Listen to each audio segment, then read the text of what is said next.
Good afternoon. Welcome to our conversation on investing in our planet. It is so important that we are having this discussion on this stage. We just celebrated Earth Day yesterday, and there is so much that we know to be true. Climate change is real, it's here and it's now, and we're experiencing quite possibly the greatest shift of our lifetimes, both in terms of the impacts of climate change, but also the incredible opportunities to build a new future. I am honored to be here on this stage with 4 leaders that are shaping the future of climate action across business, technology, community activism, and culture, each representing a different pathway for change towards climate solutions. So let's dive right in. Let's ground this discussion in the new horizon and what you're seeing in your respective fields. Anushay, let's start with you. You've spent a lifetime in expanding, in thinking about exploration and finding possibilities and through innovation. Can you talk to us a little bit about the frontiers of technology? What do you think is within reach and what's just out of grasp? So putting it in context of climate change, at X Prize, a lot of our focus is to really advance and push to accelerate technologies and innovations that will help us solve the problems that we've been struggling with for a long time. A lot of these innovations require risk-taking, it requires a lot of capital and trust that these solutions will come to market and solve these problems. So our work is very focused as to set a high bar. We call it audacious but achievable, to really incentivize and inspire entrepreneurs, researchers, scientists across the globe to really focus their attention on finding real scalable solutions. And then because of the competition and the capital, the prize money we put up, then we catalyze investment capital to come in and help these teams to reach that. So I've seen a lot happening with AI, for example. Almost all of the solutions we've seen employ AI in finding those pathways to build their solutions. Robotics, semiconductors, material science, that has advanced significantly, that allows for these solutions that at one point in time they may not have been cost effective to become viable solutions and become cost-effective solutions that can be deployed in the world. So this is the core of our work, and we built everything around innovation to solve these big challenges. And the unique feature of the X Prize is that you don't just focus on climate, right? You have challenges across different domains. Absolutely. What do you think that those working on climate solutions can learn from experts in other fields, just through your experience in these different prizes? What we actually have seen through the work of our teams is cross-collaboration is essential.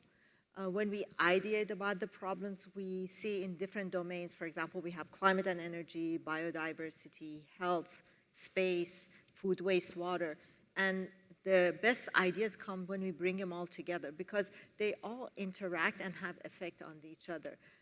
Food impacts health and how we deal with climate change, and the pollution in the air also impacts health.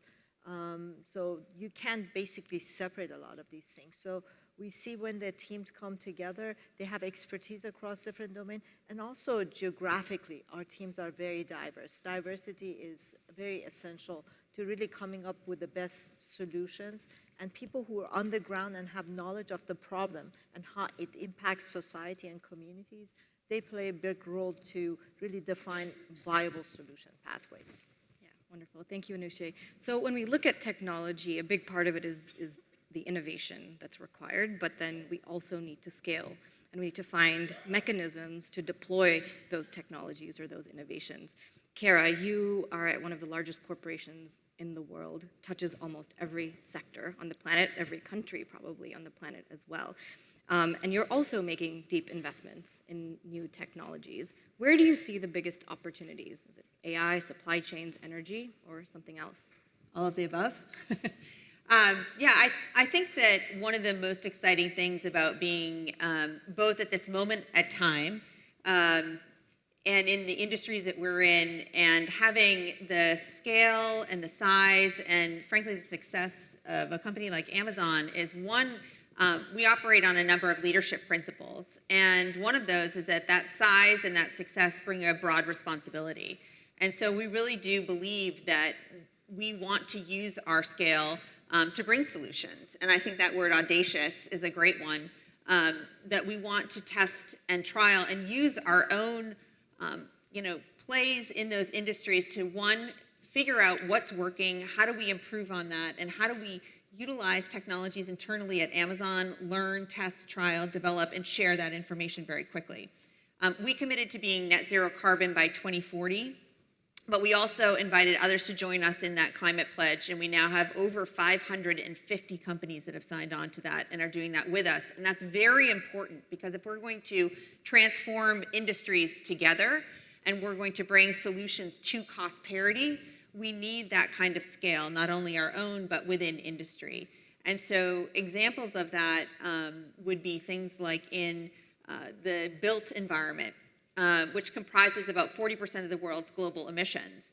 We want to see things like zero carbon steel and concrete that has fewer emissions come to scale at cost parity, and we're beginning to see that now. With AI, there's certainly going to be, with generative AI and with the compute power needed, there is a bigger demand for energy, but we want to continue to see carbon-free energy, both, obviously in renewables with wind and solar, but now with nuclear, become more available to meet that demand. We're all utilizing these services, not just, if you're utilizing large language models and specific things like ChatGPT, but if you've ordered a ride share, or if you're scrolling on your phone, or if you are shopping online, you're generally probably benefiting and utilizing some form of AI at this point. So all of these things are going to demand more energy, and we want to have behind that, we want to make sure that we're utilizing carbon-free energy to do that. So we're the largest corporate purchaser of renewables in the world and have been for the last 5 years. We'll continue down that path and do more carbon-free energy. So I think there are opportunities not only to commit to these goals. It's not going to be a linear path as we see that kind of energy demand increase. But I think you have to be creative and think about new ways that we're going to see carbon-free energy, but also utilize AI for things we have internally. For example, created a fit tool where people, if they want to shop online, they can find a better fit for clothing and product. The reason that's important and where AI can be beneficial in something like sustainability is because then a customer can find a better fit for clothing. You're going to see fewer returns on that clothing, which would mean then less trucks on the road doing those kinds of returns, less carbon emissions from that. So if you look at a full life cycle analysis, that's going to have an impact as well. So there are benefits in using AI on things like optimizing your energy portfolio or fit tools, or we use AI internally to make sure damaged product doesn't go out the door for the same reason. So I think there's opportunities on AI, there are opportunities on energy, there are opportunities on the built environment and materials. And there are things that are going to be really challenging as all of those things grow and proliferate going forward. Yeah, and you highlighted a lot of technological solutions here. But I think, unfortunately, we find ourselves in a debate sometimes, nature versus technology. But we know that nature is at least 1/3 of the climate solution and oftentimes is neglected in our kind of global solution set. How do you see Amazon's role as helping to also catalyze nature-based climate solutions? We think nature is an incredibly important part of what we're doing. We're a both-and company, and I think anyone who's looked at the science, whether it's the International Panel on Climate Change reporting, the IPCC reporting, or in general, knows that you both have to, if you're a company or someone who's looking at operations, you have to first and foremost decarbonize your own operations. That's the most critical thing you can do. So we're electrifying our fleet. We're investing in low carbon materials for our buildings. We are building better data centers. We're building better chips, doing the things, reducing our water use. We're doing those kinds of things to decarbonize our own operations. At the same time, it is critical to invest, protect, and preserve nature. You can't do either. And so one of the things that we want to do is we want to continue to preserve wetlands, peatlands, forests around the world. But one of my favorite projects that we've done recently, we were invited to be part of protecting a flamboyance in Mumbai, which is a flock of flamingos. It's one of my favorite words. I learned this. It's been one of the best words in the dictionary. And so this flamboyance there's over 100,000 flamingos in this area of India. But right in Mumbai, there's an area. And it's important to protect nature, even in some of our most dense urban areas. And so we were invited to come in and be a part of this, and we invested in this area. We have operations near there. We have people who work and live in that area. And so what we're doing, this started about 2 months ago, is we're investing in that area. We're looking at taking out about 150 tons of plastic waste. We're reinvesting in cleanup of their migratory pathways, and I think it's going to be, beautiful for the area. It'll preserve nature, and I hope for future generations they'll get to see a lot of flamboyance. Yeah, wonderful. Now, Catherine, let's bring this to people. You've been sounding the alarm for your entire career about the effects of climate change and pollution that disproportionately affect frontline communities. Can you share with us what you've seen, what you've experienced? How and why must rural communities be at the heart of the solution? Well, first of all, rural communities, I think, have been left behind for a very long time, but they feed us. And we learned a lot of resilience being in rural communities. We learned to depend on each other. We learned to come up with solutions.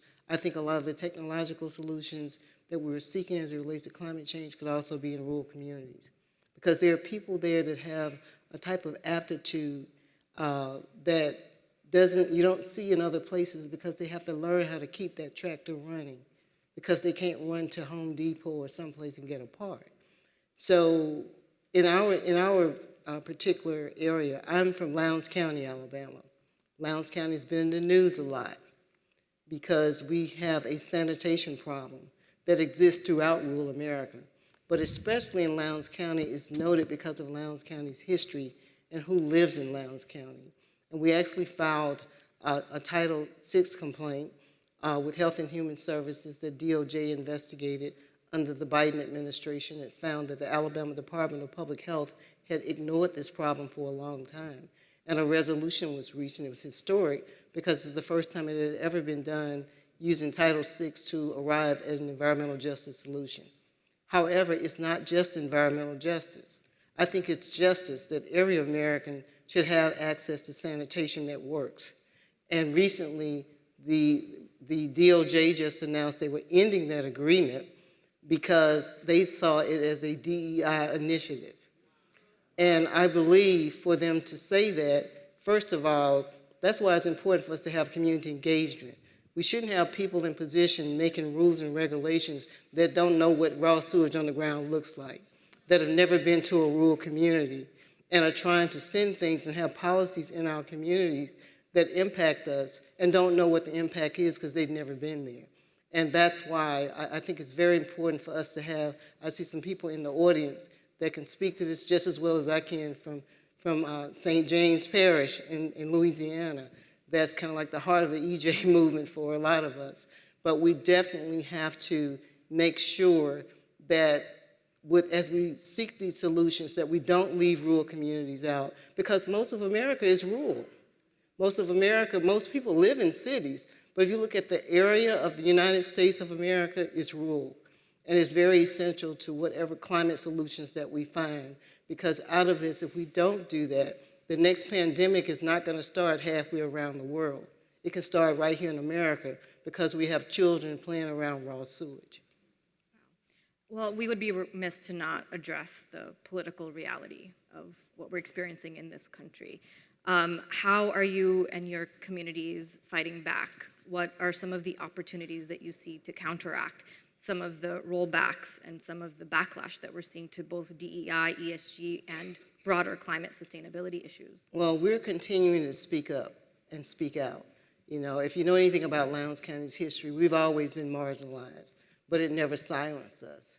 And we're going to continue to speak out. As recently as today, I had an opportunity to appear on a local news show. Well, actually, it's a national news show, but it was here in New York. And I was asked to make an appeal And I made the appeal to the president. I want him to go and see when he goes to the University of Alabama to make the commencement address, get in the car and drive an hour and a half and go to Lowndes County and see the sanitation issue. And then if they feel that there's no way for them to address it, say that. But I think that we can, with the technology that we have available in this country, we need to make it available to everybody so that we can have sanitation justice. Thank you. Rain, you have been incredible at using your platform to raise awareness, to sound the alarm, to help communicate science, to bring people along. What have you learned in this journey, and what do you think are the biggest opportunities to not just shift hearts, but also minds when it comes to climate solutions? Well, as I started to investigate climate, it was obviously a topic that I was incredibly passionate about, but I found myself just lazily sending out some occasional angry tweets. And I realized I needed to do more. I needed to put my money where my mouth was and get invested and activated. And I met the wonderful climate communicator, Dr. Gail Whiteman. Gail, are you out here somewhere? Oh, there she is. Go say hi to Gail. She's amazing. And as we started working together, the first thing she did is say, let's take a trip to Greenland and see what's really going on kind of at ground zero in the melting glaciers. And we produced a little low-budget climate documentary called An Idiot's Guide to Climate Change. And we found that we and our collaborators, Chuck Tatham and several others, were especially adept at trying to communicate big ideas in kind of out-of-the-box ways.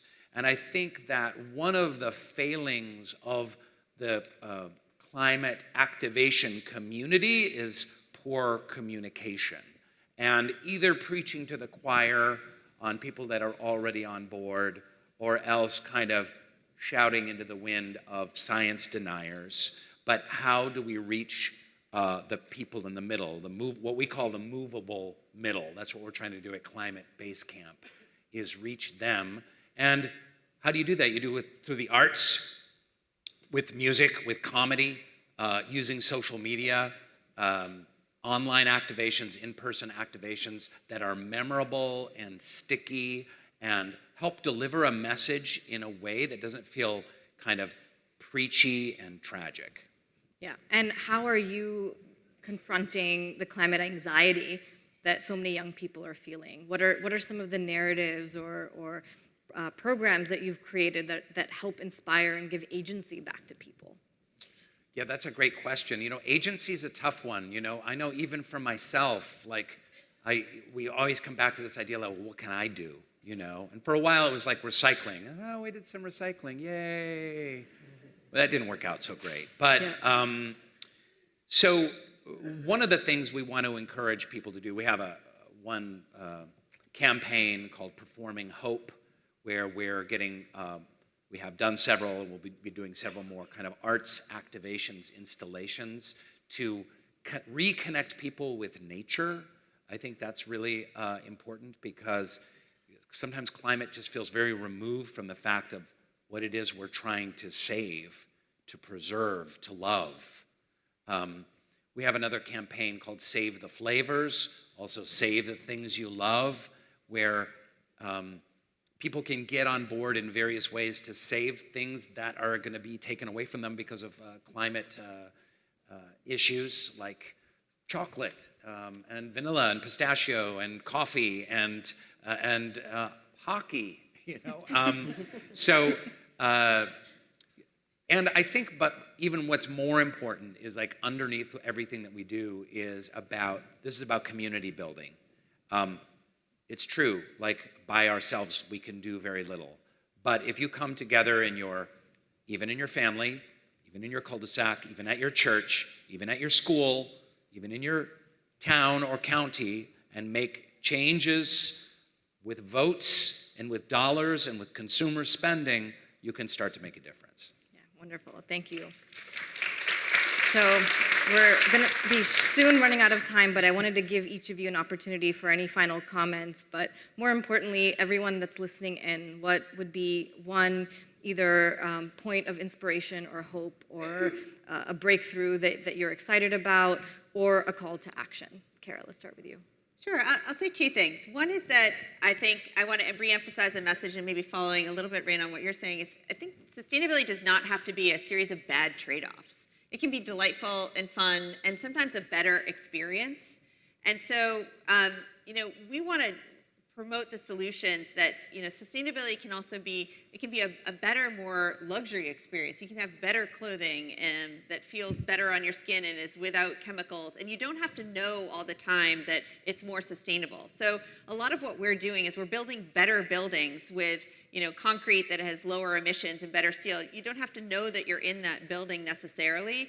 We're trying to do things on behalf of our customers to reinvent better products, to deliver in electric vehicles, to build better buildings. Not all of that is immediately visible, but it's not about sometimes that perception that it's a trade-off or that it's going to be a worse experience. It can be something that is a more delightful experience. It can be a better experience, and it's not about a worse experience. And one of the things people ask me all the time at Amazon is, well, I want to get something fast, but should I delay my shipping? And it turns out that the best carbon option is actually the fastest option. And that's kind of was an unusual finding for us. So there's a lot of interesting things that you find out when you explore the data and you dive into that. So I think it's not always a trade-off, and that's one thing I'd say. And the second is that the solutions are out there. I think we spoke to some of that today, and we need to get them into our rural communities. We need to provide access. We need to scale them up and make them available to everybody, because we can do this. We don't have a lot of time on this planet, and so we need to act now. But the solutions are there. We need to invest in them, and we need to scale them, and we need to make them available to everybody in every community right now. But they are there, and we need to act fast. Catherine. Well, I'm excited about the possibility of working with NASA. NASA has to treat wastewater in outer space, and they have created technologies that we use every day. But we would like to work with NASA for the purpose of trying to create wastewater treatment and technology that can be used in rural communities where it's hard to treat wastewater. Incredible. That's a great example of cross-sectoral collaboration. Yes, collaboration is the key. I have an amazing job because I get to see people from across the globe, people who felt like they can't do much, get inspired, and just getting inspired and taking the first step and registering as a team to build a solution for one of our competitions. Then they gather a community around them and get the support they need. And every time we launch a prize, a lot of people tell us, this is crazy, no one will win it, it can't be done. It was the case with our carbon removal prize at Gigaton. And we have winners. We have 20 incredible finalists who have made it to the finals, removing 1,000 tons of CO2 in 1 year, which is a major milestone, and they're well on their way to get to megatons by 2030 and gigatons by 2050. So I've seen it happen. I see the solutions. So it gives me hope. And I think all of us, we should not give up. We should have hope, and we should take that first step, because you never know what you can achieve until you try. And not trying is just losing right then and there. So taking that chance and bringing a community together to find the solutions, whether it's in a rural community like yours, or building a technology advancement and innovation that will solve a global problem for everyone. I think we just need to have faith and work together to make those innovations come to life. And then, as Kara said, we need people who will invest in those solutions and scale them. Thank you, Anushay. Rain, last word to you. Yeah, I just want to say that right now I'll personally make a pledge of $10,000 for Demi Moore's dog. And if she's here, she can use that money however she wants to any of these climate initiatives. I don't know. I figure they asked me here for a little levity. So I will say that things are really falling apart in the world right now in so many ways. Politically, certainly, but systems are falling apart. Agriculture, healthcare, education, you name it. There's a lot of forces in the world that are actively seeking kind of disintegration and disunity. And there's a lot of forces in the world that are coming together, especially at the grassroots, like the work you're doing, to help find integration and create unity and bonds and move forward. And I think that's the message that folks here working in nonprofits or in the media or for-profits in the climate space, we need to think about how we're messaging hope and inspiration and positive action that can bring people together and make lasting change, coming together around forces of integration, because the stakes are very high, and it really is our Mother Earth that's at stake. Thank you, Rain. I wish we could continue this conversation for hours, but thank you for your leadership. Thanks. And happy Earth Day.